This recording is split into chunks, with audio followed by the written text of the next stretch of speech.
Hi guys, it's Viv live from York. If you've been watching any of my other things, you'll know I'm doing a Ninja Networker challenge for going live every day. And today's challenge is to talk about a book that we've really enjoyed reading. And hi Marta, anyone who can work out what I've put in my title is obviously I've got two books. Hi Gillian. So a while ago, both of them I read a while ago, so I'm not going to be able to tell you that much about them, but I'll be able to tell you the things I've remembered. And considering I'm dyslexic, and so I've got a short-term memory problem, so the fact that I've remembered anything from these books tells you more than anything that they were both really good.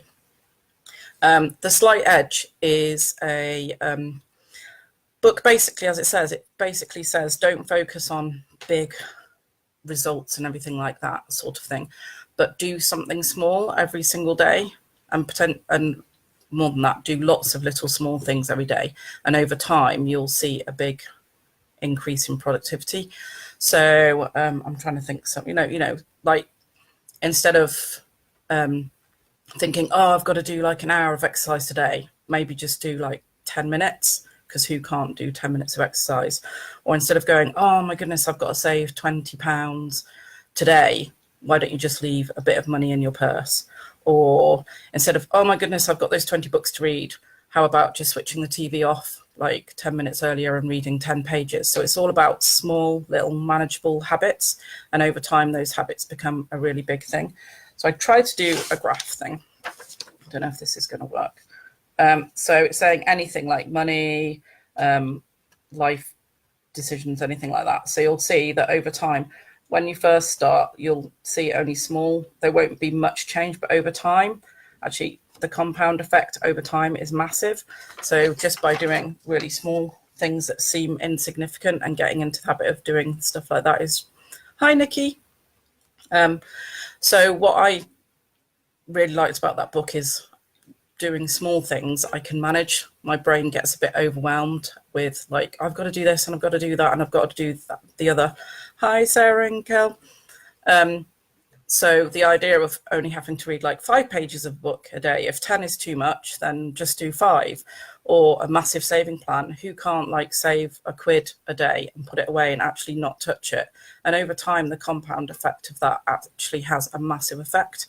But what I liked is I implemented it with the idea of the Eat That Frog, which is a fantastic book that basically says, if you've got a whole list of things that you've got to do the one that you really, really don't want to do first, because once that's out of the way, everything else just seems way more manageable. So I really don't like exercise. I like food. So the idea of using the Slight Edge with the Eat That Frog is get my exercise done in the morning and do a small amount, because then the rest of the day I'll be thinking, oh, at least I've done some exercise. And then I'm actually more likely to think, oh, I can do a bit more.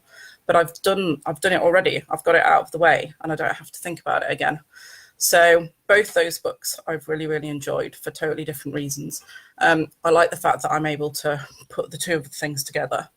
And what I've noticed is the incremental progress of doing very small things and adding those in is a lot easier to manage. So one of the things I've done is everybody brushes their teeth twice a day. I tend to not breathe particularly well, which means I'm not getting enough oxygen, which sometimes makes me quite tired. And breathing's really important, like proper diaphragmatic breathing is really, really important. So what I do is when I brush my teeth, I do deep breathing at the same time, and then that's out of the way. So that's a little thing. Doesn't seem a lot, but my breathing has now massively improved and my energy levels have gone up, and putting that in place with some of the other things I do. And that's something, so trying to fit little things into stuff that you already do. So maybe dancing around the kitchen when you're cooking food, maybe a little way to get exercise into your life. Or I'm trying to think other things that you do sort of on a daily basis. Just trying to fit things in like that, but make them small and manageable. And over time, they become a much bigger thing. And over time, you'll see a massive improvement. But it doesn't have to be massive things all at once. So I'll put links to the 2 books that I've mentioned in the comments below. And if you want to go and check them out, both of them, they're both not massive as well, which is also really nice for someone like me who's dyslexic. I like reading small books. So hope you've enjoyed that. A few tips from the top. Okay, take care, everybody. Bye.